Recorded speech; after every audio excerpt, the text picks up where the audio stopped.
Good morning, dear children. And for discussion, our today's topic is classification of plants. So, before going to discuss this, we should know what is actually it classification and what is the need of classification. So, all of these things we will study in this video. So, without wasting our time, let's begin our today's video. So, there are millions of living organisms on this earth. In your surrounding, you can see trees, you can see birds, small insects, big reptiles, or big animals living in the forest. All these are different, right?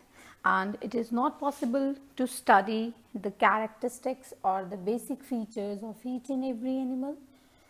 So, scientists arranged organisms into categories, right?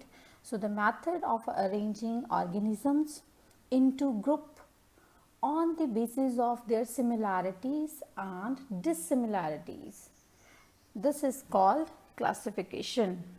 Now, the question arises, why do we need classification, or what are the advantages of classification?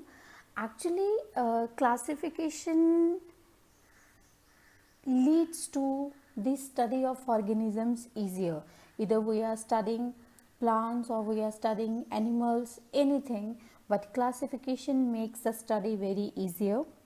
And by knowing the characteristic of one organism in a particular family, the other members who are present in the family, their characteristics can be learnt easily. And it also helps to identify the organisms, that which organism belongs to which family and all, right? Or animals, which animal belong to which category or the family. It helps us to understand the relationship between the different organisms, and also gives an idea about how the complex organisms develop from simple organisms. Now, Aristotle was the Greek philosopher, and he divides the whole living organism into two parts. The first, which are movable, and they can move from one place to another, into animals, and the other one was the green parts, which can prepare their own food. So, he divided the whole living organisms into two parts: kingdom Plantae and kingdom Animalia. But later on, the scientists found that the basic characteristics of the animals present in the kingdom Plantae, they are not matching with each other, and even the basic characteristics of the animals present in the kingdom Animalia, they are also not matching with each other. So that's why they felt the need of classification to be rechecked. So later in 1969, R.H. Whittaker proposed the five kingdom model, in which he divides the whole living organism into five categories. So it was the kingdom Monera, kingdom Protista, kingdom Fungi, kingdom Plantae, and kingdom Animalia. So here, after this, one by one we will study about all these kingdoms. So in this video we will study about the kingdom Monera only in detail, right? So now what does this kingdom Monera include? Kingdom Monera includes all kind of bacteria and blue-green alga. Now these are microscopic and unicellular. Most of the unicellular organisms are like bacteria, amoeba, all these things are unicellular and they cannot be seen with the naked eye.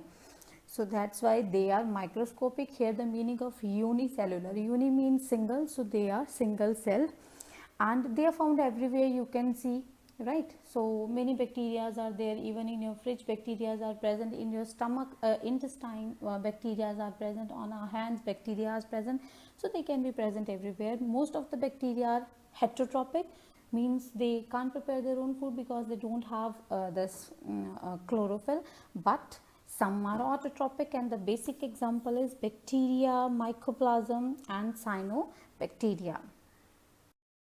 Now, depending upon the shape of the bacteria, we divide the bacteria into different groups. The first one is cocci. Cocci means a singular coccus in which the bacteria are the spherical, and its example is Streptococcus pneumonia. And the further is further moving to the bacilli.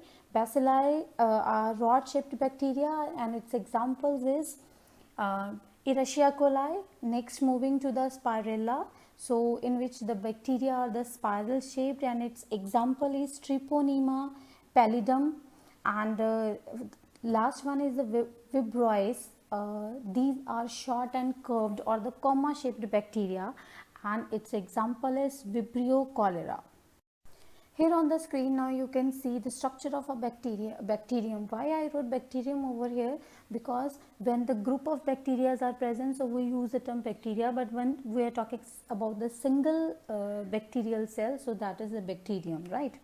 So bacterium is a unicellular organism, and it has the chromatin material in the center, and the chromatin material is not bounded by the nuclear membrane, so they don't have the prominent nucleus, and the plasma membrane is surrounded by the rigid cell wall.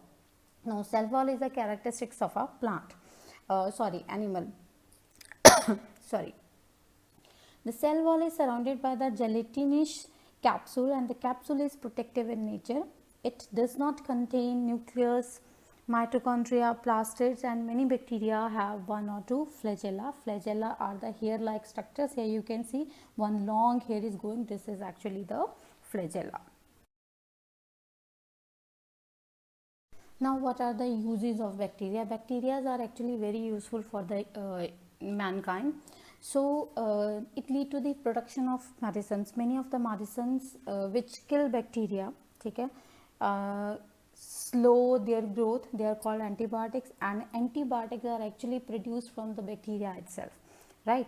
Many of the antibiotic vaccines are created or prepared by human.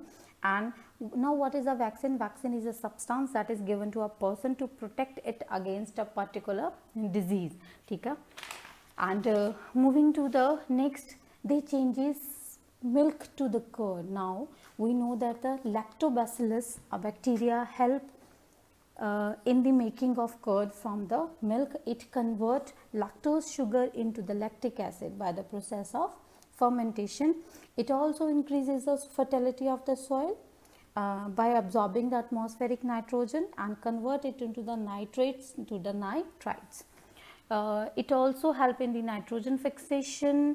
It decomposes the plants and animals waste and lead to the formation of biogas, and it also change cow dung, horse dung, and the agricultural waste to the useful compost, which is actually later used as manure in the last slide, that is the nitrogen fixation. Nitrogen fixation is one of the very important phenomena, as this is the only phenomena in which the nitrogen present in the atmosphere is converted to the useful form of nitrogen.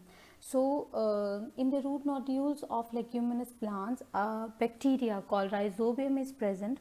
So, it absorbs the nitrogen from the environment and changes it to the nitrates. Further, after changing it to the nitrates, it makes the this nitrogen or this nitrates available for the plants, and this is the only way that the nitrogen present in the atmosphere can be fixed to the useful form, and this nitrogen or the nitrates later on used by the plants and animals for their growth and development.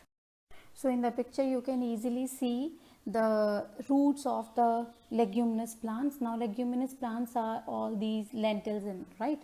So, in the roots of the leguminous plants, there are certain small structure which we call nodules, and in which bacterium Rhizobium is living, right? Okay, now it is living inside a plant, so means it has some relationship with the plant.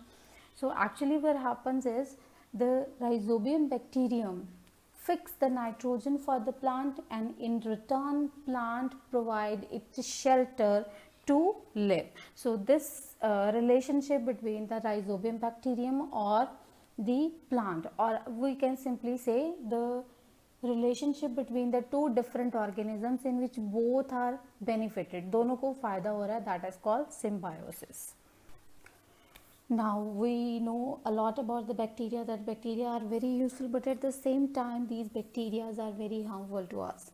Their basic character is to spoil our food. So bacteria need certain warmth to grow and food to grow. Even in your mouth the bacteria can grow and can cause many diseases, right? So they simply spoil the packed or the tinned food, okay, later. uh, if anyone consume this spoiled food, it may cause food poisoning. And the other part is it cause many diseases. The number of diseases in humans are caused just because of this bacteria, and the common example is cholera, tuberculosis, diphtheria, pneumonia. So here is the time something to discuss about the corona. So corona is one of the very famous name we are hearing nowadays. Corona is a virus, deadly disease which originate from a virus, right? And its name is COVID-19. And just to protect yourself or to work fight against the corona, we need to stay calm. We need to keep ourselves inside the houses only. We need to stay inside, and then only we will be able to protect ourselves, our family and our nation. So in this video we learn about the kingdom one and only, and the further topics will be discussed in the next videos. Thank you very much.